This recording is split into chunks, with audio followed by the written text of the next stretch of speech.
क्या सार्थकता है?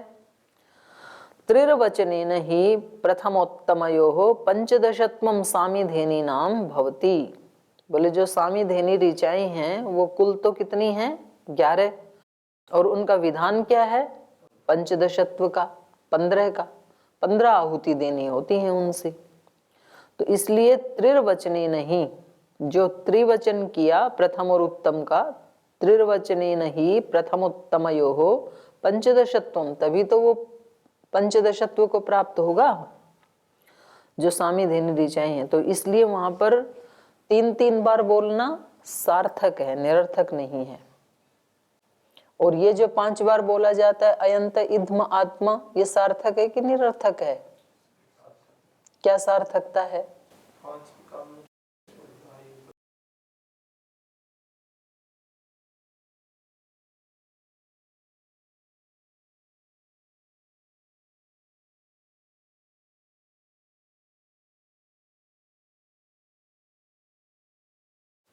तो इसलिए ये 5 बार, माने 5 बार आपने पूरे ध्यान के साथ उसको बोला, तो उसका जो अर्थ है और आपका जो अस्तित्व है वो एक हो जाएगा। फिर माने जो आप कह रहे हैं वो सगुण साकार रूप ले लेता है, ऐसा वहां पे आया है उपनिषद में।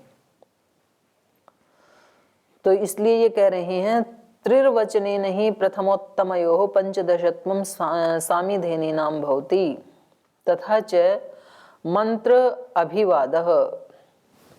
तो कह रहे हैं वहां पर मंत्र का अभिवाद है। इदम अहम भ्रातृव्यम पंचदशावरेण आवरेण वाग्वज्रेण बाधे यो अस्मान द्वेष्टि यम च वयम द्विष्म। तो एक तो यहाँ पर इसको वह कर लो, है ना, पंचदश हाँ, वा को हटा दो, और आगे ना वाग वज्रेण प, इसको भी हटा दो, वाग वज्रेण बाधे। तो कह रहे हैं इस प्रकार से इदम अहम भ्रातृव्यम, इस प्रकार से ये 15 बार 15 बार आवृत्ति करने से भ्रातृव्यम शत्रु को, वाग वज्रेण अपनी वाणी को ही वज्र बना के, सामिधेनी ऋचाएं बोल करके वाणी को वज्र बना करके, बाधे इसको बाधित करता हूं। किसको? भ्रातृव्य को, शत्रु को। कौन से शत्रु को? योस्मान द्वेष्टि यम च वयम द्विष्म। शत्रु एक है इसलिए उसके लिए कहा यह, और जिनको सता रहा है वो बहुत सारे हैं तो उसके लिए कहा अस्मान। यो अस्मान द्वेष्टि, न केवल मुझे द्वेष, मेरे को दुख नहीं दे रहा, अस्मान हम सबको, माने बड़े ग्रुप को जो कष्ट दे रहा है। यो अस्मान द्वेष्टि यम च वयम द्विष्म, हम सब जिससे द्वेष करते हैं, न कि मैं एक। तो यहाँ व्यक्तिगत शत्रुता की बात नहीं है। तो जैसे समाज में कुछ ऐसे होते हैं ना आतंकवादी, तो आतंकवादी एक है लेकिन उससे आतंकित पूरा समाज है। तो इसलिए पूरे समाज की भलाई के लिए उसको मारना होता है, कोई व्यक्तिगत उससे विरोध नहीं होता है किसी का। तो ऐसे ही संध्या के मंत्रों में भी कहा जाता है योस्मान द्वेष्टि यम च वयम द्विष्म। तो कभी वो बाहर का भी शत्रु हो सकता है, कभी अंदर का भी हो सकता है। मानो काम क्रोध लोभ आदि जो शत्रु हैं अंदर के, तो वो भी केवल मेरे अकेले के शत्रु थोड़ी हैं, वो सबके ही शत्रु हैं। तो इसलिए यो अस्मान द्वेष्टि यम च वयम द्विष्म, और जिसको सब नापसंद करते हैं तो उसको भगवान की व्यवस्था से उनके उसमें डाला जाता है कि आप ही न्याय करें।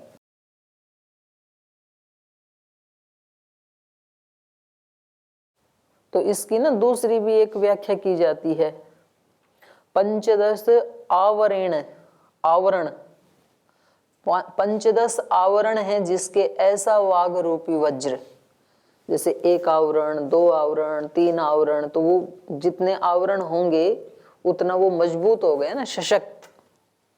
तो इसलिए ऐसे 15 आवरण वाले वाणी रूपी वज्र से एक बार कोई हमने शब्द बोला तो उसका एक संस्कार बना, 2 बार बोला, 3 बार, 5 बार, 15 बार। तो ये जो ज्यादा जाप करते हैं, एक व्यक्ति वहां दक्षिण में मिले रामेश्वरम। तो वो बोले जी ये जो जैसे गायत्री का जाप किया और वो फिर कहते हैं कि गायत्री ने हमें दर्शन दिया, तो बोले ये असत्य नहीं है, बल्कि हमारी वो जो ध्वनि है वो ध्वनि ही फिर ठोस रूप लेने लग जाती है। मतलब साइंस भी तो क्या मानता है कि ये सारा का सारा संसार किससे बना है? एनर्जी से। तो ये जब हम शब्द बोलते हैं, जो ध्वनि उत्पन्न हो रही वो एक एनर्जी है ना, और वो एनर्जी ही घनीभूत हो जाती है जब हम उसको भावपूर्वक बोलते हैं और अनेक बार बोलते हैं। तो वो उसका फिर वो जो हमारी जो ध्वनि है, हमारी जो एनर्जी है, उसने जो रूप लिया वो फिर हमें ही दिखेगी, दूसरे को दिखेगी भी नहीं। तो बोलते हैं ना भाई इसने 1 करोड़ गायत्री का जाप किया और इसको गायत्री का साक्षात्कार हो गया। तो गायत्री कुछ भी नहीं है, हमारी ही एनर्जी का एक घनीभूत रूप है। तो ऐसे ही यहाँ पर इन्होंने क्या कहा, वाग वज्रेण, वाणी रूपी वज्र से, वाणी ही वज्र बन जाती है। इदम अहम भ्रातृव्यम पंचदशारेण या 15 आवरेण वाग वज्रेण बाधे यो अस्मान द्वेष्टि यम च वयम द्विष्म। तो ये पुनरुक्ति नहीं कहेंगे, इसको सार्थकता है ना, तो इसको क्या कहेंगे, अनुवाद। 15 सामिधेनि वज्रम मंत्रो अभिवदति। तो 15 जो सामिधेनि मंत्र हैं उनको वाणी रूपी वज्र कहा है। तद अभ्यासम अंतरेण न स्यात्। तो 15 आवरण तो 15 बार ही बोलेंगे तब बनेंगे ना, तो इसलिए कह रहे हैं कि वो अभ्यास के बिना, माने टोटल तो 11 ऋचाएं हैं, तो पहली और तीसरी को यदि 3-3 बार नहीं बोलें तो फिर वो बनेगा नहीं वाग वज्र, ऐसा ही उसका विधान है। तो इसलिए तीनों दोषों को इन्होंने खंडित कर दिया कि शब्द प्रमाण तो सार्थक है, आप उसमें जो दोष लगा रहे थे पुनरुक्ति का और व्याघात का और पहला अनृत का, तो वो तीनों ही ठीक नहीं हैं। अब ये ब्राह्मण ग्रंथों की थोड़ी वाक्यों की और भी विशेषता बता रहे हैं शब्द प्रमाण की। ये कह रहे हैं वाक्य विभागस्य च अर्थ ग्रहणात्। कह रहे वहां पर जो वाक्यों का विभाग किया है ना, वो सार्थकता के कारण हुआ है, अर्थ ग्रहणात् माने उसका सब प्रयोजन है वो। तो जैसे वहां पर 3 प्रकार के वाक्य मिलते हैं। प्रमाण शब्दों यथा लोके, कह रहे हैं ये जो शास्त्र के वचन है, विशेष शब्द जिसको हमने कहा था, वो भी क्या है, प्रमाण है। वो भी ऐसे ही नहीं बोले हैं, यथा लोके, जैसे लौकिक शब्दों को हमने अप्रामाण्य खंडित करके प्रमाणित सिद्ध किया था, ऐसे ही विशेष शब्द भी, शास्त्र के शब्द भी प्रमाण हैं। विभागश्च ब्राह्मण वाक्यानाम त्रिविध, तो उन वाक्यों का 3 प्रकार से विभाग किया है। जैसे ब्राह्मण ग्रंथों में 3 प्रकार से कहा, कौन सा है, विध्यर्थ, वादानुवाद, वचन विनियोगात। विधि, अर्थवाद, अनुवाद, तो ये 3 प्रकार के वचन से उनका विनियोग किया है ब्राह्मण ग्रंथों में। कुछ वाक्य हैं जो कैसे हैं, विधि के रूप में बताई हैं वहां पर, ये ऐसे ऐसे करना चाहिए। कुछ हैं अर्थवाद और कुछ हैं अनुवाद। त्रिधा खलु ब्राह्मण वाक्यानि विनियुक्तानि, 3 प्रकार से ब्राह्मण वाक्यों का विनियोग किया है। विधि वचनानि, अर्थवाद वचनानि और अनुवाद वचनानि थी। कुछ विधि वचन हैं, कुछ अर्थवाद वचन हैं और कुछ अनुवाद वचन हैं। तो उन सब की सार्थकता है। तो सबसे पहले विधि वाक्य बता रहे हैं। तत्र विधि किसको कहते हैं, विधिर विधायकः, जो विधान किया जाता है, जो विधायक माने प्रेरणा देने वाले जो वचन होते हैं उनको कहते हैं विधि वाक्य। यद वाक्यम विधायकम चोदकम स विधि, जो विधायक वाक्य होते हैं, जो प्रेरणा देने वाले, चोदकम स विधि, उनको विधि कहा है।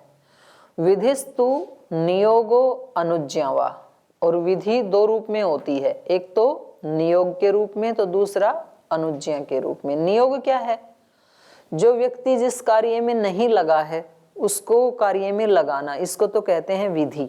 जैसे मानो कोई व्यायाम प्राणायाम नहीं करता है और उसको हम कहें भाई आपको आपके रोग को देखते हुए आपको प्राणायाम करना चाहिए, ये क्या है? विधि, और ये नियोग है, विधि का नियोग कर दिया हमने। और कोई व्यक्ति कर ही रहा है पहले से और हम कह रहे हैं कि इसको छोड़ना नहीं, ये आपके लिए बहुत लाभकारी है, तो इसको कहेंगे अनुज्ञा। तो विधिस्तु नियोगो अनुज्ञा वा, यथा जैसे अग्निहोत्रम जुहुयात स्वर्ग कामा, जिसको स्वर्ग की कामना है वो अग्निहोत्र किया करे।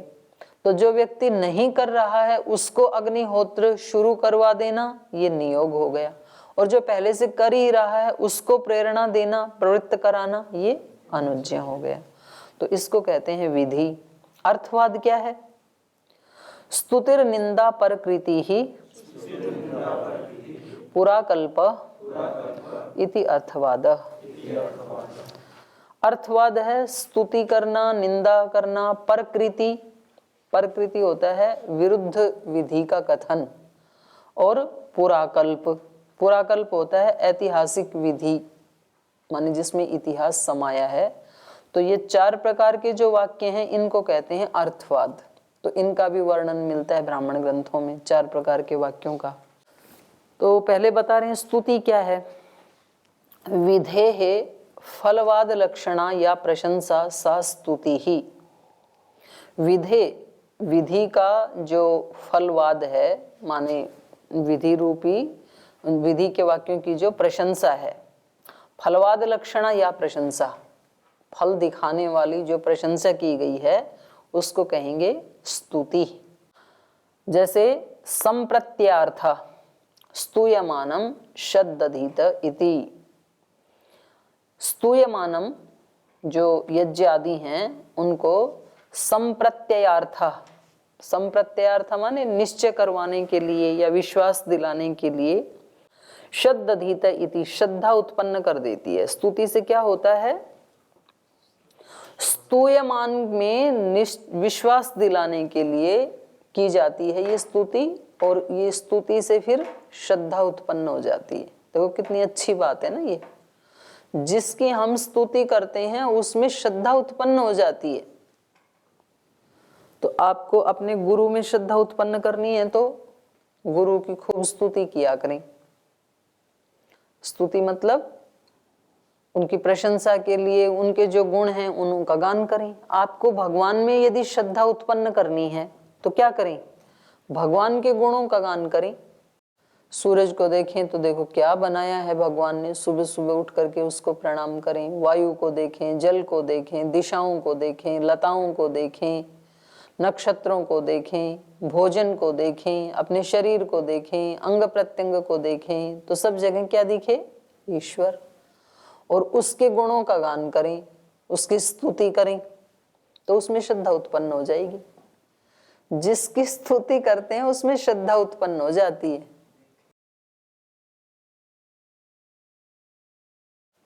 आहार की स्तुति करने लग जाओ। ऐड करने वालों ने पिज्जा, बर्गर, बिस्किट, इन चीजों की कितनी स्तुति की, तो लोगों की उनमें श्रद्धा उत्पन्न होगी, खरीदने लग गए। ऐड वाले क्या करते हैं? जिसकी स्तुति की जाएगी उसमें श्रद्धा उत्पन्न हो जाएगी। तो ऐड वाले बार बार बोलते हैं ना उसको, तो बार बार उनकी वो स्तुति करके दिखाते हैं। आप ये क्रीम लगाओ, आप ये खाना खाओ, आप ये जो भी उनको बेचना है तो उसकी वो स्तुति करके दिखाते हैं, तो लोगों की श्रद्धा उत्पन्न हो जाए। जिसकी स्तुति करेंगे तो कुछ लोग फिर जूते चप्पल की स्तुति करते हैं, कुछ कपड़ों की स्तुति करते हैं तो कुछ भगवान की स्तुति करते हैं, कुछ किसी देवता विशेष की स्तुति करते हैं, तो उसके प्रति उनकी श्रद्धा उत्पन्न हो जाती है।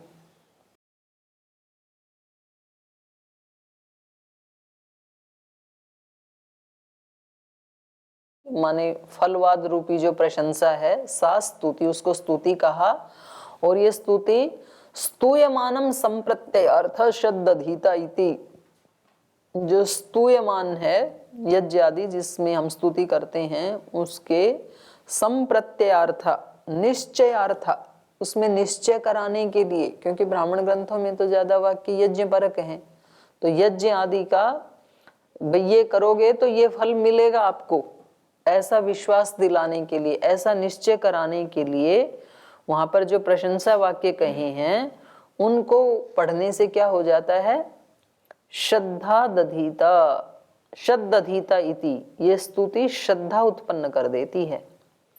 प्रवर्तिका च फल श्रवणात् प्रवर्तते, और कह रहे हैं फल श्रवणात् प्रवर्तिका च, जब व्यक्ति फल के बारे में सुनता है तो प्रवृत्त भी हो जाता है। ये स्तुति क्या है, प्रवर्ति का, प्रवृत्त कराने वाली भी है। जब आपको कहा जाए, किसी व्यक्ति को कहा जाए कि आपको भगवान का दर्शन करना है, बोले हाँ करना है, तो बोले आप आ जाना कल 6 बजे, आपको करवा दूंगा। और फिर वो 6 बजे गया तो उसको कहा कि ठीक है आप ऐसे बैठो, ऐसे आंखें बंद करो, ये वाली मुद्रा लगाओ, ये वाली धूप बत्ती जलाओ। ये तो छोड़ो, आप गंगा के पास रोज गंगा आरती होती है, और वो किसी न किसी व्यक्ति को, जैसे कोई ना कोई आते रहते हैं ना, तो उनमें से वो छांट लेते हैं कि कोई जो धनवान व्यक्ति है तो उसको कहेंगे कि ठीक है आज आपको पूजा करवाते हैं गंगा मैया की।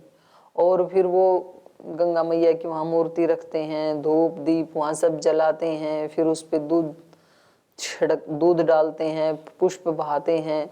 उस व्यक्ति की ऐसी श्रद्धा बन जाती है उस समय वहां कि जो वो करवाने वाले करवाएंगे तो उसको लगता है कि ये सब करते ही मुझे आज की आज ही बहुत पुण्य मिलेगा। और क्योंकि वो श्रद्धा से युक्त होके बैठा है तो आत्म शांति तो मिलती ही है। और उनका क्योंकि वो ठीक है इतने दिन से कर रहे हैं तो उनको कुछ अपने रुपए पैसे मिल जाते हैं। तो ये प्रवृत्त करवा देती है। व्यक्ति जब फल सुनता है ना कि भाई आप ये अनुष्ठान करेंगे तो गंगा मैया की कृपा से आपके आज तक के जो भी पाप दोष जो थे वो सब नष्ट हो जाएंगे, तो वो व्यक्ति बड़ी श्रद्धा से करता है फिर उसको, क्योंकि ये तो बड़ा सरल रास्ता है। 1 घंटा श्रद्धा पूर्वक करो और पीछे के सारे पाप दोष हटाओ। तो ये जो स्तुति वाक्य हैं ये कैसे हैं, फल श्रवणात् प्रवर्तिका च, ये स्तुति फल का श्रवण होने से प्रवर्ति का भी है, प्रवर्तते। जैसे आगे उदाहरण दे रहे हैं, सर्वजिता वै देवाः सर्वम, ये अयजन कर लो, अजयन नहीं है, अयजन। सर्वस्य आप्त्यैः सर्वस्य जित्यैः सर्वम एव एतेन आपनोति सर्वम जयति इत्येवम् आदि। तो वहां पर जैसे वाक्य है सर्वजिता वै देवाः, देवता सब कुछ को जीतना चाहते थे, सब कुछ को जिन्होंने जीत लिया तो उन्होंने क्या किया इसके करने के लिए, सर्वम अयजन, सब कुछ यज्ञ कर दिया अपने जीवन का। क्योंकि सब कुछ जीतना, सब कुछ पाना है तो सब कुछ देना सीखो। ये जो थे अपने जिन्होंने राष्ट्रगान लिखा था, क्या नाम था, रविन्द्रनाथ टैगोर। रविन्द्रनाथ टैगोर की एक कहानी है कि एक कोई जो है भिखारी वो अपनी झोली लेकर के निकला सुबह सुबह, और उसको ये था कि भाई आज भिक्षा में कुछ विशेष मिले। और जैसे ही वो बाहर निकला तो उसने देखा दूर से राजा का रथ आ रहा है, चमचमाता हुआ, सोने की उसमें प्लेट लगी हैं। तो उसने सोचा आज तो मौज हो गई, भाई राजा आ रहा है तो जिस उसके आगे हाथ फैलाऊंगा और खूब सारा मेरे को दे देगा।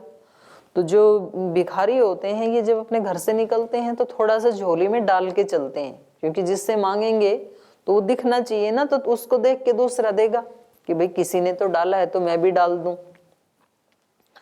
मंदिर आदि के पास आपको जो मांगने वाले मिलेंगे वो पहले अपने 10, 20, 50, 100 रुपए के नोट खुद पहले रखते हैं प्लेट में। तो आप वहां जाके देखोगे भाई किसी ने 50 दे रखे हैं, किसी ने 100 दे रखे हैं, तो मैं कितने दूं? तो आप दे देंगे जितनी आपकी सामर्थ्य है, पर बिल्कुल ही खाली है तो नहीं देंगे आप। तो झोली में इतने से दाने डाल के अपने घर से निकला, उधर से देखा राजा आ रहा है तो बोले आज तो पता नहीं क्या डाल देंगे ये, तो धन्य हो जाऊंगा मैं। तो बड़ा उत्साह से वो आगे बढ़ रहा था, और उसने राजा ने भी देखा तो राजा रथ से उतर आया, और वो भिखारी उनसे कुछ मांगे उससे पहले तो राजा ने अपनी झोली फैला दी उसके सामने। तो रे ये तो उल्टा ही हो गया। तो उसने बड़े बेमन से अपनी झोली में से 2-3 दाने निकाले और उसके हाथ में डाल दिए। अच्छा, राजा को भी किसी ने बताया था कि आप ऐसे करना, सुबह सुबह निकलना, उसके संतान नहीं थी या जो भी था, और आपको जो भी व्यक्ति मिले, चाहे वो कोई भी मिले, आप बस उसके सामने हाथ फैला देना। तो उसने भिखारी मिला, भिखारी को ही हाथ फैला दी, तो क्योंकि वो भी उसका पालन कर रहा था, निर्देश का पालन कर रहा था, तो उसने बड़े बेमन से ना वो 2-3 दाने डाले और आगे बढ़ गया। राजा बड़े प्रसन्न मन से उसको दुआएं देते हुए वो भी चला गया। तो कह रहे हैं कि फिर दोपहर तक उसने भिक्षा मांगी, तो उसको काफी भिक्षा मिली उस दिन, और वो शाम तक मांगता था तो दोपहर ही आकर के अपने घर में वापस आ गया। पत्नी ने कहा कि आज जल्दी आ गए, बोले हाँ आज पूरा हो गया। तो बोले फिर भी पूरा हो गया, फिर भी कुछ प्रसन्न दिखाई नहीं दे रहे हो। बोले बस पूरा मिलते मिलते ना इतना दुर्भाग्य है कि मिला राजा देने वाला, लेकिन इतना भिखमंगा निकला कि वो मेरे से ही मांगने वाला निकला, कुछ भी नहीं दिया, बल्कि मैंने ही उसको, मतलब उसको अपने 3 दानों के ऊपर पश्चाताप। जो ज्यादा मिला उसकी खुशी नहीं है, पर मुझे उसको 3-4 दाने देने पड़े, तो उसके लिए उसको बहुत कष्ट। तो उसकी पत्नी ने कहा चलो ठीक, अब जो भी हुआ, वो झोली लेकर के उसने उसको उल्टा, जो भी उनका परात, जो भी पात्र था उसमें उल्टा। तो उन्होंने देखा कि 4-5 दाने तो सोने के हो गए और बाकी सब वैसे ही थे, गेहूं बाजरा जो भी जैसा था। तो उसने कहा ये क्या है? तो उन्होंने वहां से निकाले, क्योंकि वो अलग ही चमक रहे थे। तो उन्होंने दिखाया उसको, सुनार को दिखाया, भाई ये तो बिल्कुल प्योर सोना है, 24 कैरेट। तो फिर उसने अपना माथा पीट लिया, अरे मैंने 4 ही दाने क्यों दिए, मैंने पूरी की पूरी झोली क्यों नहीं दे दी राजा को? पूरी दे देता तो पूरे के पूरे सोना हो जाता, जितना दिया उतना सोना हो गया। तो हम भगवान के लिए, यज्ञ के लिए, गुरु के लिए, समाज के लिए कितने प्रतिशत श्रद्धा है हमारी, उतना प्रतिशत लाभ होता है हमें। 5% है तो 5% लाभ होगा, 10, 20, 30, 40, 50, 100% है तो 100% ही मिलेगा वापस। यही विधान है। तो यहां देव कैसे हैं? सर्वजित, सब कुछ जीतना चाहते थे। तो सब कुछ जीतने के लिए उनको क्या करना पड़ेगा? सब कुछ देना पड़ता है। सब कुछ पाने के लिए सब कुछ देना होता है। और हम आधा आधा तो देते हैं, आधा आधा बचा के रखते हैं कि जी इतना तो कर लेंगे, पर इतना तो हमारा भी अस्तित्व है, थोड़ा टाइम तो हमें अपने लिए भी तो चाहिए। सारा का सारा टाइम ही गुरु आदेश के लिए लगा दें तो हमारी साधना फिर तो उतने अंश में फिर आप परिवर्तित नहीं होंगे। जैसे गांधारी के सामने दुर्योधन गया तो कुछ अंग तो ढक के गया, कुछ अंग खोल के गया। तो जो ढक के गया वो वज्र के नहीं हुए, उतना बचा लिया ना उसने।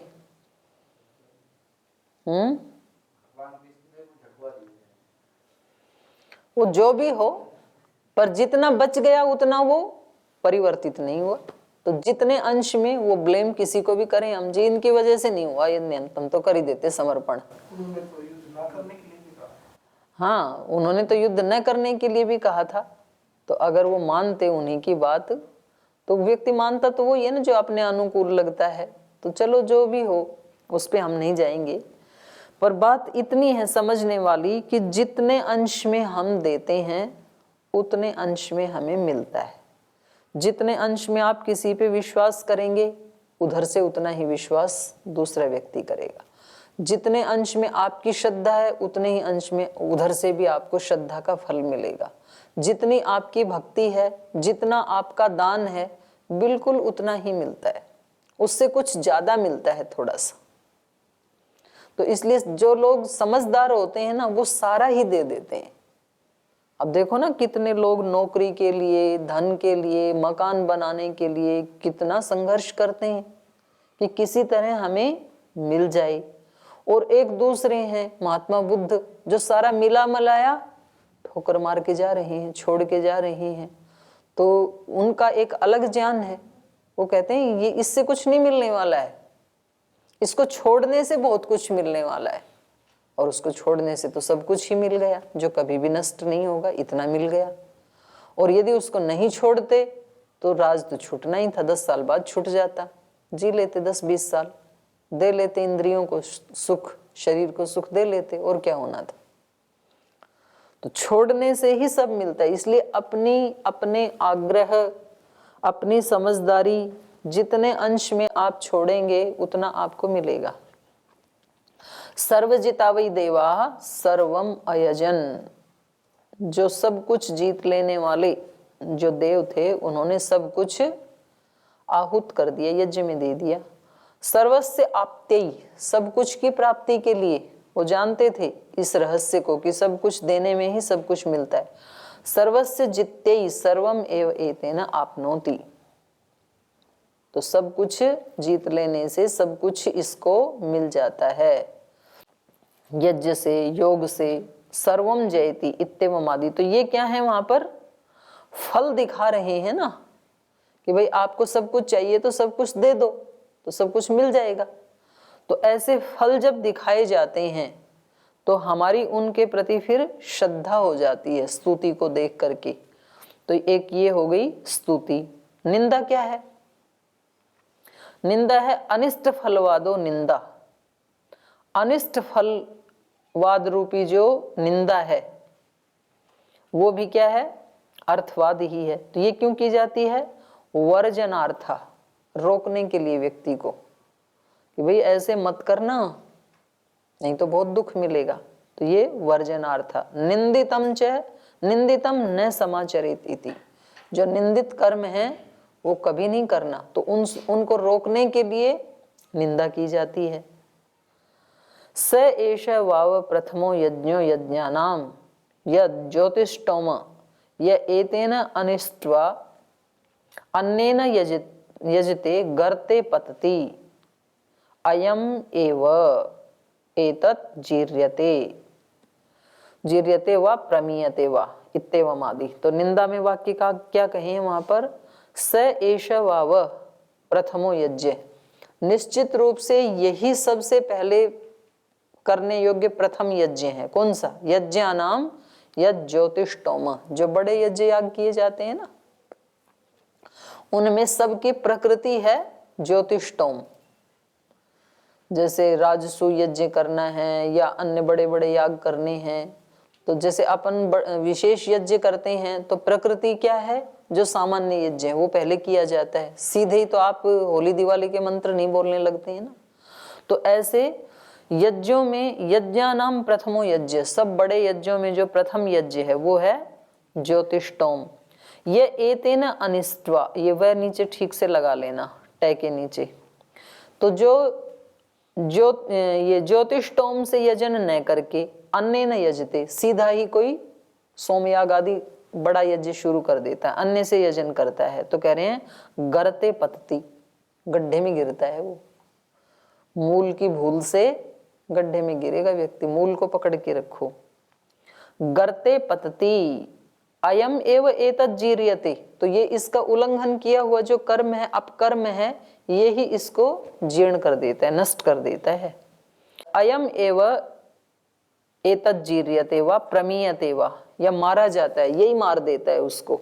माने अहंकार में आकर के और अपने मूल की प्रकृति की जो उपेक्षा करता है, आश्रय की नींव की जो उपेक्षा करता है, तो उसका ये अहंकार ही उसको जीर्ण कर देता है या मार देता है। प्रम्रियते, प्रकृष्टेन, प्रकृष्ट रूप से मीयते, मार देता है। तो ये क्या है? निंदा वचन। अर्थात आपको सबसे पहले ज्योतिष्टोम ही करना है, कोई बड़ा यज्ञ डायरेक्ट शुरू नहीं करना है।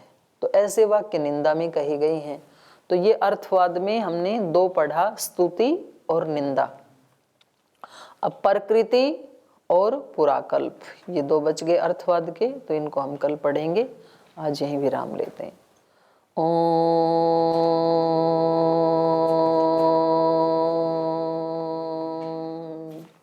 शांति शांति शांति। श्री गुरुभ्यो नमः।